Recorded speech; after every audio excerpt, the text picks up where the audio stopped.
Philip Boucher-Hayes is a journalist, broadcaster and author. He's best known for his investigative work on RTE television and radio.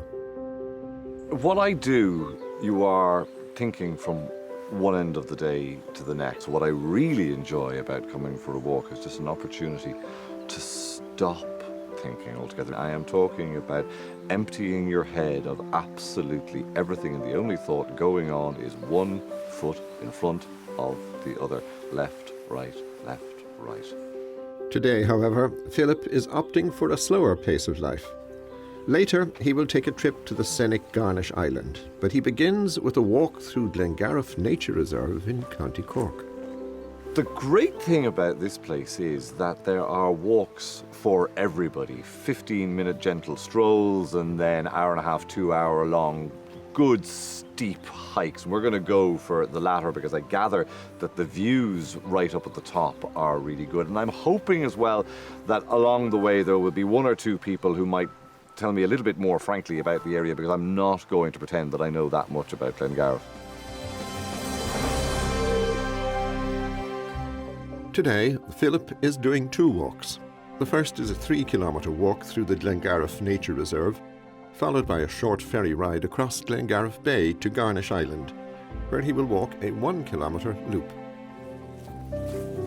Glengarriff Woods Nature Reserve covers some 300 hectares, and it's one of the most important woodland reserves in Ireland.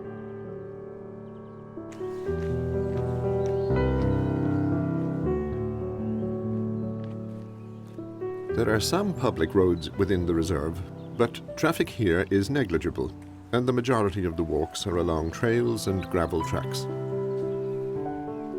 Hi, Claire. How are you? Claire Heardman is a park ranger here, and she's going to give Philip a head start on the types of trees, flora and fauna he's likely to see on his walk. More oaks here than I have seen in probably half a lifetime. How big is the reserve? We have just over 300 hectares here, which is about 1,000 acres. Are we much further to the waterfall then? Just a few hundred yards further on. This was originally part of the Bantry estate. In 1955 it was bought by the Irish government, and at that stage commercial forestry was really just taking off, so quite a lot of areas were planted up with conifers. Oh, they didn't, did they? They did, but I mean, we're not walking through an area that was planted with conifers at the moment, but you can see the kind of impact of the Bantry estate here. These big, tall, stately beech trees behind us, they would have been planted by the Bantry estate. So the oak would be native and everything else was The oak would be introduced. native, and then the Bantry estate, in the kind of mid to late 1800s is when this idea of kind of wild gardening took off, so the rhododendron would have been planted then, especially by the river there because it looked so pretty.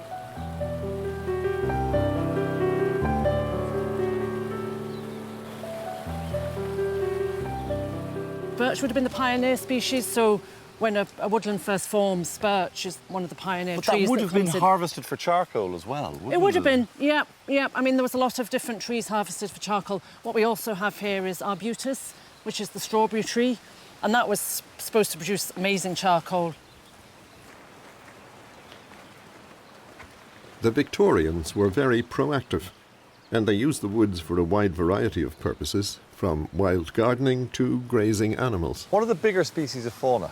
Well, we have sika deer here, which are not a native species. In terms of the native species, we have pine marten, which is very nice, red squirrels, and we have a whole lot of different bat species. And do you have grey? I mean, who's winning, the reds or the greys? Well, we're very lucky. Greys actually never got here. As you know, greys are an American species. And they never got this far They south, never got this far. The records show they're about as far as the Cork border with Tipperary, which is sort of 60, 70 miles away. So.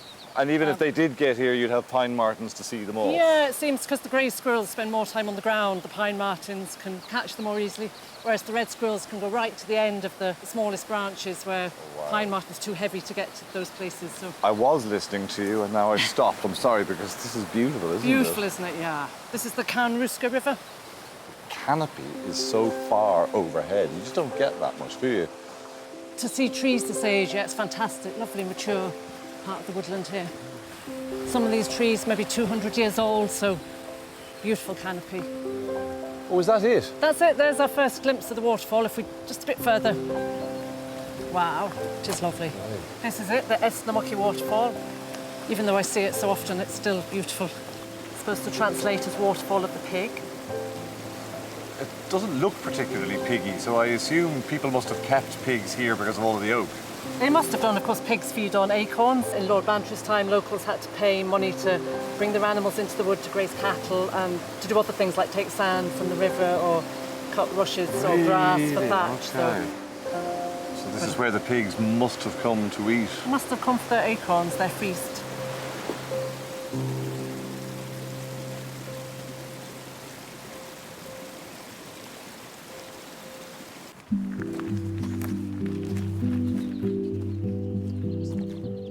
The weather here is unusual, even for Ireland, and it can change literally minute by minute. These woodlands are really unique. In Dublin, you might have 300 millimetres of rain a year. Here we have up to 2 metres. But it makes it really unique. And just, I mean, look at this oak tree here, totally covered in mosses, lichens, little ferns. Actually, come and look at this. This is the island's smallest fern. Even though it looks like a moss, this is actually a little tiny fern. That fern. Isn't it beautiful? Yeah, almost translucent. Wow. And that is a fern, That's is a not fern. a moss. So No. that is in the same family as that guy there. It is And indeed, yeah. not the moss. That's that it's it, you growing have on. it, yeah. They're both ferns. Wow. So it's fascinating, isn't it, the diversity of ferns that we get, as well as the mosses. The technical term is hyperoceanic woodlands.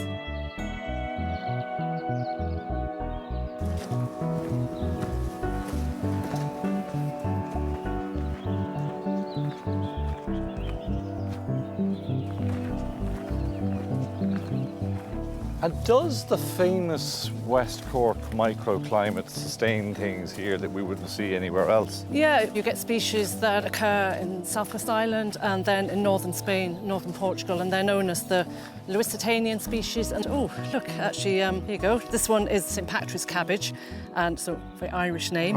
And one of the reasons is that places it grows is Southwest Ireland and then northern Spain, northern Portugal. So Really? you can see it has these kind of quite leathery leaves. In the spring, earlier in the year, kind of May, it has this sort of lovely spike of little pinkish white. So How on earth did it get from here to there? nobody knows. There's still questions to be answered. Some mysteries in life. Oh, hang on, stop here now. There's a bit of a view opening out here. I wonder, will we see our eagles here? It's possible, you know, they're breeding out there in the harbour.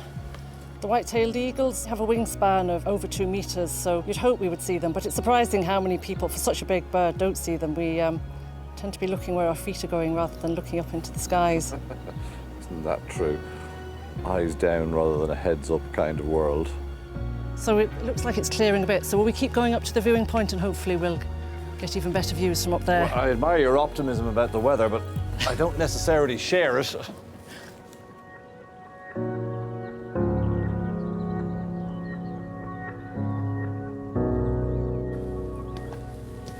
I'm not sure how you've done this, but I'm seeing blue sky for the first time today.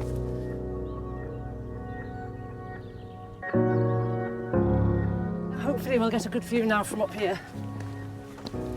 I shouldn't have doubted you. Oh, wow.